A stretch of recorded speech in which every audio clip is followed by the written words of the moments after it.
se nos vino acá al estudio. Está acá nuestra compañera Laura Goodman, escritora, investigadora, creadora del método Biografía Humana. Le damos la bienvenida. ¿Cómo estás? Muy bien, muchas gracias por la invitación. Un gusto enorme. Bueno, decinos, para los que no estamos en el tema, ¿qué es esto de biografía humana? ¿Así de una? Sí.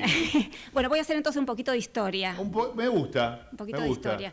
Porque en realidad todas las creaciones son resultado de alguna investigación. Okay. Yo empecé hace muchos años, hace más de 40, atendiendo madres de niños pequeños. Todos los problemas de la maternidad, la desesperación, mi hijo no... ¿Porque sos psicopedagoga? Bueno, sí, sí, okay. Soy psicopedagoga. Yo estudié en Francia, estuve exiliada en esa época, ahí nacieron mis dos primeros hijos. Yo estuve siempre muy interesada en temas de los bebés, de los niños pequeños, bueno...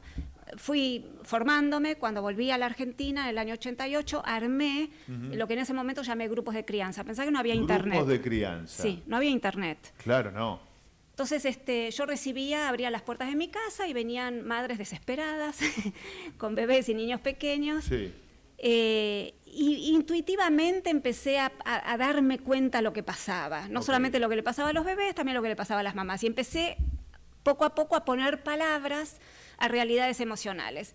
Lo primero que me di cuenta fue que eso que los bebés manifestaban, lloraban, se enfermaban, muchas veces tenía que ver con historias de la infancia de las mamás no conscientes, no registradas, ¿no? Que no teníamos tan...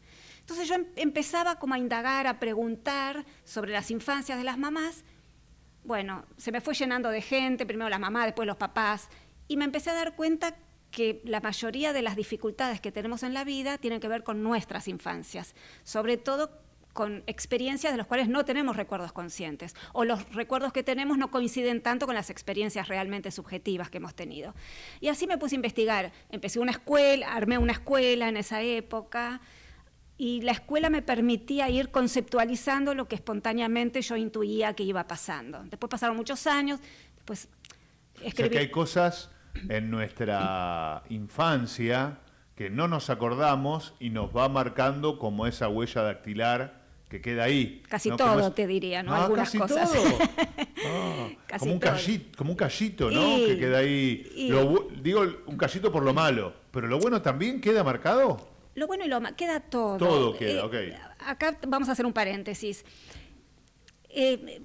Podemos decir que la mayoría de los porque adultos... dijiste madre desesperada, por eso me quedé con lo negativo. Pero ahora digo, pará, porque también hay muchos chicos que tienen alguna patología o algo y la infancia no sé si fue tan cruda. Entonces debe haber de las dos cosas.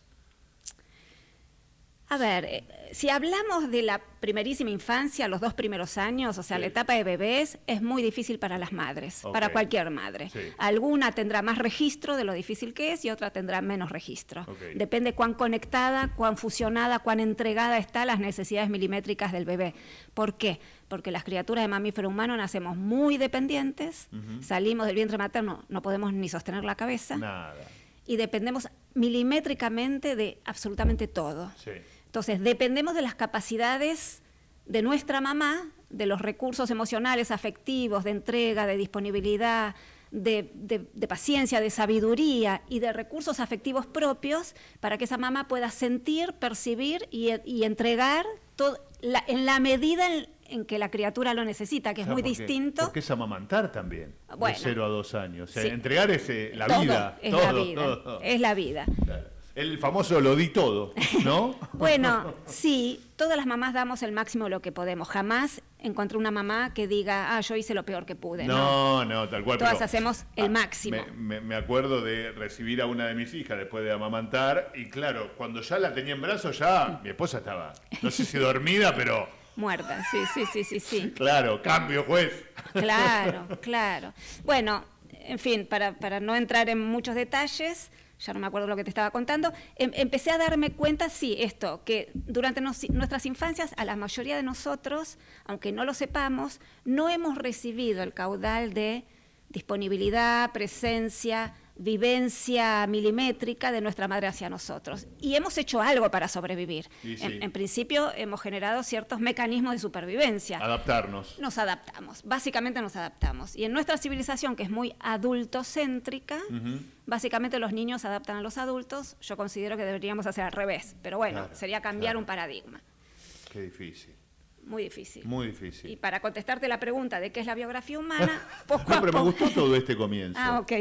Porque la biografía empieza desde el nacimiento y empieza también desde tu nacimiento como creadora. Exacto. De cómo se inició. Y mira cómo estará entramado, que a su vez todo lo que yo soy y mi propia infancia también está entramado con la infancia de mi madre, y la de mi madre con la de la abuela, y la abuela con la bisabuela. ¿Y ese recorrido histórico, previo, quién lo hace? ¿Cómo se...? Porque lo tenés que escuchar, lo tenés que... No, escuchar no, porque lo que decimos... Está en el corazón muchas veces. Bueno, está en los mandatos, está en las creencias, está en las opiniones, está en el punto de vista desde el cual miramos la vida, está. ¿Sabes que a los 39 años cursé italiano en locución? Sí. Y hablaba, y mi profesor de italiano decía que tenía un italiano viejo. Ajá, yo, ¿no? De haber escuchado. Y mi papá me dice que mi bisabuela me habló de los 0 a los 5 años que vivió, o sea, yo no me acuerdo casi nada. Me habló todo el tiempo en italiano. Mirá, y vos de lo una tenías. persona de 90. A los 39 años me di cuenta que eso en algún lado de mi corazón y de mi cabeza quedó guardado, impregnado como si fuera una biografía. ¿Viste? Y después lo sacaste. En este caso trato de poner algo positivo, ¿no? Pero hay muchas veces que no sé cómo sacar lo negativo. Bueno, o por dónde sale. Vamos a dejar el positivo y el negativo. Dejémoslo, corrámoslo, que eso es de Filinich. Sí. Y acá estamos hablando de Laura Goodman. Positivo o negativo pero bueno, no importa. me pongo en paciencia. No, acá, pero Laura. entiendo perfecto que lo que vos estás confirmando es que las experiencias que tuvimos cuando fuimos muy niños son experiencias que quedan selladas en nuestra memoria celular. Sí, ¿no? Sí, a full. Y lo que yo he visto y constatado e investigado es que justamente hay una distancia entre las necesidades acuciantes de los bebés y niños pequeños y aquello que recibimos, ¿no? Claro, en nivel de presencia, contacto con el cuerpo materno, lactancia, disponibilidad, sensación, vivencia, experiencia, presencia de nuestra mamá o de la persona maternante. Me gustó. ¿Y qué hacía ese grupo de, ¿cómo lo llamaste vos? Ese grupos grupo de crianza. ¿Qué hacían esos grupos de crianza? Porque hoy lo llamaríamos grupo de WhatsApp, ¿no? Claro, lamentablemente, sí. Lamentablemente. Bueno, es lo que hay. Hoy claro, las mamás jóvenes tienen un montón de tribus virtuales y es lo que hay. Sí. En esa época se venía a veces con 2 horas de colectivo para llegar a mi casa. Mirá. Y era muy... Primero encontraban o sea, cada madre decía, yo no soy la única que estoy loca, primero. Y segundo, lo que yo hacía con cada una era justamente ir investigando intuitivamente en lo que yo suponía que probablemente había pasado durante la infancia, y cuando yo daba en algún punto clave, por eso te digo que fue intuitivo al inicio, el bebé, por ejemplo, estaba llorando, se calmaba inmediatamente. Apá. Entonces yo ahí me empecé a dar cuenta, las madres y los bebés como mínimo comparten el mismo territorio emocional. La mamá se calma, el bebé se calma inmediatamente. La mamá estaba angustiada sin saber por qué, el bebé lloraba, estaba inquieto, etc. Bueno, después siguieron muchos años de cosas y armé una escuela donde que a mí me sirvió mucho enseñar para poder conceptualizar. Mirá. Fui armando equipos de trabajo para atender y en un momento yo le di a este sistema, que ahora te voy a contar un poquito más, el nombre de biografía humana para diferenciarlo de la psicología convencional y de otras terapias. Claro, porque me suena algo de inconsciente de Freud, ¿no? Algo de ese lado también. Todos venimos de algún lado, ¿no? De la secundaria, estoy diciendo, de estudiarlo en el secundario. Claro, la diferencia entre la práctica de la psicología o el psicoanálisis y la práctica de la biografía humana son varias. Voy a decir las 2 o 3 más importantes. La primera es que nosotros no escuchamos lo que dice la persona que consulta, no nos importa nada. ¿Por qué? Porque lo que nosotros... Los recuerdos, por ejemplo, que tenemos. Sí. No sé, yo me acuerdo que mi mamá me buscaba todos los días en la escuela y entonces mi mamá re sacrificada, en cambio mi papá era un vago, ¿no? ¿Cómo construí ese recuerdo? A través del discurso materno. Mi mamá, como todas las personas, me decía porque todos tenemos opiniones y un punto de vista propio. Bien. Los recuerdos se organizan a través de lo que ha sido nombrado, principalmente por nuestra mamá, que en la mayoría de los casos ha sido como nuestra figura principal. Entonces, yo recuerdo lo que mamá dijo, pero no recuerdo lo que mamá no dijo. Por ejemplo, recuerdo que mi papá era un vago, pero resulta que mi mamá nunca trabajó y mi papá trabajó siempre. O resulta que mi papá nos pagó una universidad privada a los 3 hijos, y mientras mi mamá se seguía quejando, ¿no? Sí. Y todo esto va saliendo. Todo esto lo voy descubriendo. A ver, con entrenamiento, porque yo, digamos, preparo profesionales para trabajar dentro de la biografía humana. Yo lo llamo más un trabajo de detectives. Ajá. O sea, es como todo, vamos teniendo pistas. Y cuando uno, con un detective con mucho entrenamiento, acá tengo una pista, acá tengo otra contrata, voy poniendo hipótesis. Después se juntan, en esta escuela se juntan los, ¿cómo llamarlos? Los aprendices. Los aprendices. Sí, por supuesto. Okay. Sí. Ahora mi escuela es online. Tuve muchos años una escuela presencial y hoy es online. Tengo aprendices de todas partes del mundo porque estamos en este momento. Claro. Pero sobre todo de ahí salen muchas personas o sea, lo que tenemos son también muchos consultantes de todas partes del mundo. Claro. Que también atendemos online. Vas por 2 caminos. Uno es el aprendiz para enseñarle este método y otro es el consultante / paciente / necesito de vos. Exacto. Para ponerle todos los nombres que quieran. Tal cual. Que quiere hacer sus procesos, que quiere entender sus obstáculos actuales, que quiere... Y eso lo tengo que refrendar con lo que me pasó en el... No, refrendar no. En no sé principio, qué palabra poner. No, ayúdame. Lo que pasa que, a ver, en principio somos... A la biografía humana la llamamos la BH, por sus iniciales, es nuestra amiga. Sí. Y a los profesionales que trabajan con este sistema los llamamos BHadores. Es una palabra... BHadores me gusta, los buscadores de... Claro, de la BH. Entonces, te digo, nos importa bastante poco lo que dice nuestro consultante. Nosotros vamos poniendo los estantes y entonces uno puede decir, pero al final tu papá trabajó siempre, tu mamá me estás diciendo que nunca trabajó, entonces ¿a dónde era vago? Y resulta que se fueron a una casa chiquita y se fueron a un barrio mejor. Y resulta que tu papá le pagó la universidad privada a los 3 hijos. Entonces, ¿dónde está el papá vago y la mamá sacrificada? ¿No? Claro. Ah, bueno, sí, en verdad, ahora que me lo decís, etcétera. Ahora, lo que más nos interesa es lo que la persona no recuerda. Entonces, por ejemplo, vamos a suponer que es una mujer que viene porque explota con el marido y con los hijos, así como una cosa banal. Sí. Bueno, nosotros vamos a ir a buscar las vivencias de esa niña, quizá con una mamá que podía ser violenta pasiva, porque no va a recordar ningún golpe de la mamá ni nada, pero mamá era muy despreciativa con la palabra, o se los olvidaba en el colegio, o siempre estaba deprimida y no se podía ocupar, o era víctima de papá porque papá resulta que era un vago y entonces ella no sé qué, que quería una vida mejor. Entonces uno va poniendo el estante, te estoy dando así como un ejemplo recontra banal. Sí, estos detectives, ¿no? Claro, detectives decir, acá hay una necesidad de vos siendo niña, por más que vos recordás que pobre tu mamá era sacrificada, pero resulta que vamos viendo en un montón de escenas que tu mamá no estaba nunca cuando vos la necesitabas, pero no tenés organizado eso, tenés organizado que papá era un vago y que mamá era sacrificada. Entonces vamos viendo también cómo esa falta, esa necesidad, esa niña abandonada, esa niña que se arreglaba sola, esa niña que ayudaba a mamá porque pobre mamá era muy sacrificada, medio como que estaba esta niña tratando de compensar a mamá en lugar de que mamá compense a la niña, que es lo que corresponde, los adultos ocupándonos de los niños. Y entonces ella iba generando quizá una rabia, una furia, unos enojos o lo que fuera internos que tampoco los saca mucho, pero resulta que ahora que tiene hijos y que tiene que... Uno repite... No es que uno repite, pero uno en una de esas tiene que sacar lo que no tiene, lo que no organizó. Esa fuerza... Un nivel una capacidad vincular, una intimidad amorosa que nunca la recibió, que por lo tanto no lo entrenó y que en estos vínculos internos, íntimos con los niños pequeños no le salen. Claro. Entonces viene diciendo, yo no sé por qué, pero la verdad que mi hijo es así, el otro es así, entonces me sacan canas verdes. No son así. Claro. Hay algo en vos que no recibiste, que después no entrenaste, que después no comprendiste. Entonces nosotros lo que hacemos es poner los estantes, claro, y mostrándole... una realidad más completa a ese individuo. Te di un ejemplo demasiado banal. Después está... No, pero en los estantes vos podés poner ese ejemplo o el que está escuchando dice, yo pondría este ejemplo. Sí, también, ¿no? Miles. En la vitrina de mi vida. miles de ejemplos. Y el VHador va buscando en esos estantes y va juntando, ¿no? Va asociando, va trayéndote, va uniendo. Va buscando lógicas. Va buscando lógicas, como un detective. El detective dice, no, si es por acá, vamos por acá. Las huellas van para ese lado, no van para ese lado. Vamos buscando lógicas. Y muestra para que vos tomes... Y entonces las personas, en principio, si el VHador trabajó bien, va confirmando.